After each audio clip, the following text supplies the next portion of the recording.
Hello friends, तो आप सब कैसे हो। आज की इस वीडियो में बात करने वाले हैं कि महाराणा प्रताप की मृत्यु कैसे हुई। तो वीडियो करते हैं स्टार्ट। हम में से ज़्यादातर लोग बचपन में ही महाराणा प्रताप के बारे में, उनकी वीरता और पराक्रम के बारे में पढ़ चुके हैं, लेकिन उनकी ज़िंदगी की पूरी कहानी बहुत कम लोगों को मालूम है। तो चलिए आज हम आपको बताते हैं कि महाराणा प्रताप की ज़िंदगी से जुड़े एक एक तथ्य। शुरुआत करते हैं उनके बचपन से। बचपन में कीका के नाम से बुलाए जाने वाला महाराणा प्रताप का जन्म 9 मई 1540 को हुआ था। इनके पिता का नाम महाराणा उदय सिंह राजस्थान के मेवाड़ में सिसोदिया राजवंश के महाराज थे और मेवाड़ कुंभलगढ़ में महाराणा प्रताप का जन्म हुआ था। उनकी माता का नाम जीवंताबाई था। भले ही महाराणा प्रताप ने राजा रहते हुए कई लड़ाइयाँ लड़ी और अपने पराक्रम से मुगलों को नाकों तले चने चबवाए, लेकिन मेवाड़ की गद्दी पर उनके काबिज होने में भी एक बड़ा रोड़ा था, और वो रोड़ा कोई और नहीं बल्कि महाराणा प्रताप की सौतेली माँ धीरबाई थी। दरअसल इनके पिता महाराणा उदय सिंह की कुल 15 से 18 रानियां थी और उन सबको मिलाकर कुल 24 बच्चे थे। उन रानियों में से धीरबाई महाराणा उदय सिंह की चहेती रानी थी और धीरबाई अपने बेटे जगमल सिंह को महाराणा उदय का उत्तराधिकारी बनाना चाहती थी।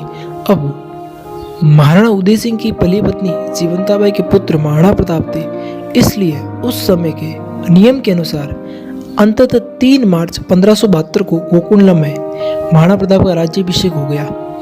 कहा जाता है कि महाराणा प्रताप ने कुल 11 शादियां की थी, जिनसे महाराणा प्रताप के 17 बेटे हुए और 5 बेटियां पैदा हुई। महाराणा प्रताप के बारे में एक चीज जो काफी अचंभित करने वाली है, उनके भाले, तलवार और कवच का वजन। कहा जाता है कि महाराणा प्रताप का भाला 81 किलो का वजन का था और उनकी छाती का वजन कवच 72 किलो का था। उनके भाले, कवच, ढाल और साथ में 2 तलवार का वजन मिलाकर 208 किलो बताया जाता है। ये वो दौर था जब मुगल शासक अकबर पूरे भारत पर कब्जा करने में लगा हुआ था।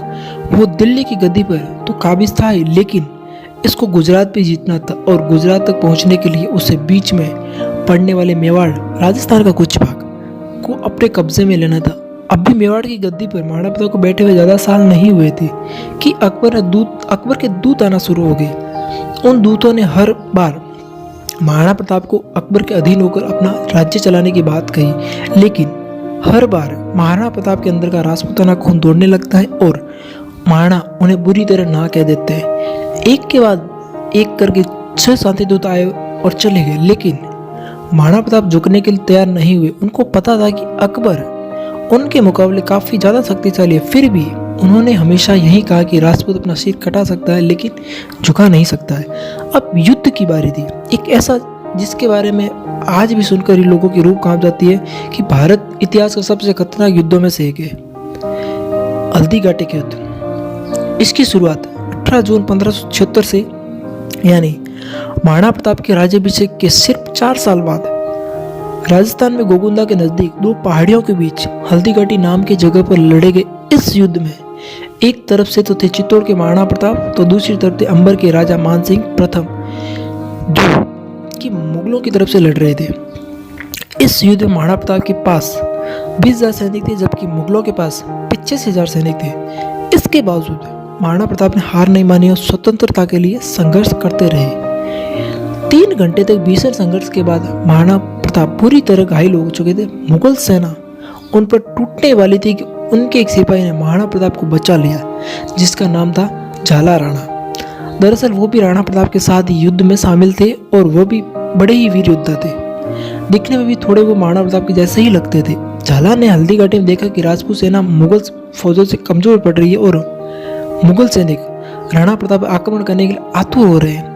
झाला ने तुरंत निर्णय लिया कि महाराणा को अपनी जान बचाने के लिए किसी सुरक्षित स्थान पर जाना ही होगा।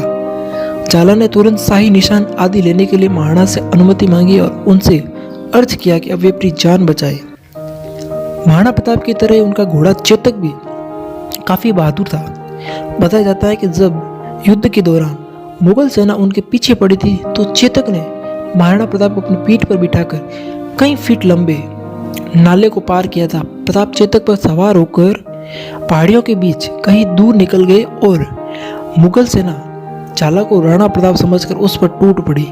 इस तरह से महाराणा की जान तो जाते जाते बच गई, लेकिन उनकी आधी सेना उस युद्ध में मारी गई। इस प्रकार मुगलों का कब्जा समतली और उपजाऊ भागों में तो हो गया, लेकिन जंगली और पहाड़ी इलाकों में अभी भी महाराणा प्रताप का कब्जा था, लेकिन वो किसी काम का नहीं था। कहते हैं कि जब महाराणा युद्ध छोड़कर भागे तो कई सालों तक उनको जंगल में रहना पड़ा। उनके पास खाने के लिए कुछ नहीं था, तो वो घास की रोटियां खाया करते थे। वो हर विषम परिस्थितियों में झेलते हुए अपनी सेना तैयार करते रहे। फिर 1579 का वो दौर है जब मुगलों ने चित्तौड़ पर ध्यान देना बंद कर दिया, क्योंकि उन दिनों बिहार और बंगाल में मुगलों के खिलाफ जंग छिड़ी हुई थी और मिर्जा हाकिम उन दिनों पंजाब पर हमला कर रहा था। इन सब के बीच महाराणा प्रताप को अपनी गतिविधियां तेज करने का मौका मिल गया। 1585 में अकबर लाहौर की तरफ बढ़ गया, क्योंकि उसे अपने उत्तर पश्चिम वाले क्षेत्र पर भी नजर रखना था। अगले 12 सालों तक वो वहां नहीं रहा, वो वहीं रहा। इसका फायदा उठाते हुए महाराणा प्रताप ने पश्चिमी मेवाड़ पर अपना कब्जा कर लिया, जिसमें कुंभलगढ़, उदयपुर, गोकुंडा आदि शामिल थे, और उन्होंने चवन को अपनी राजधानी बनाई। महाराणा प्रताप की मौत का कोई पुख्ता सबूत तो नहीं मिल पाया, लेकिन कहा गया है कि चवन में 56 वर्ष की उम्र में शिकार करते समय एक दुर्घटना होने से उनकी मौत हो गई। तो दोस्तों यहीं पर करते हैं वीडियो एंड, और अगर आपको वीडियो अच्छा लगा हो तो लाइक करिए, कमेंट करिए, और अगले वीडियो नोटिफिकेशन पाने के लिए इस चैनल को सब्सक्राइब जरूर करें। मिलते हैं अगले वीडियो में, तब तक के लिए।